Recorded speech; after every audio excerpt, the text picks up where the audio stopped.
राम्रोसित काट्नु न राम्रोसित काट्नु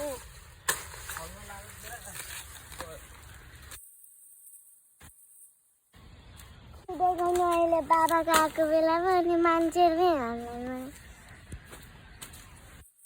बाबा उता गएको हो कि बाइक लिएर भात खुवाइमा पुलो पकाउने मान्छे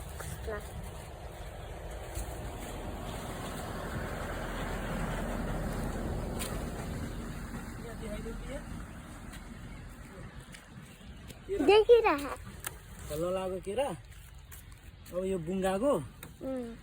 अचार बनाएर खाइन ल अचार बनाएर अचार बनाएर अब ल हिँड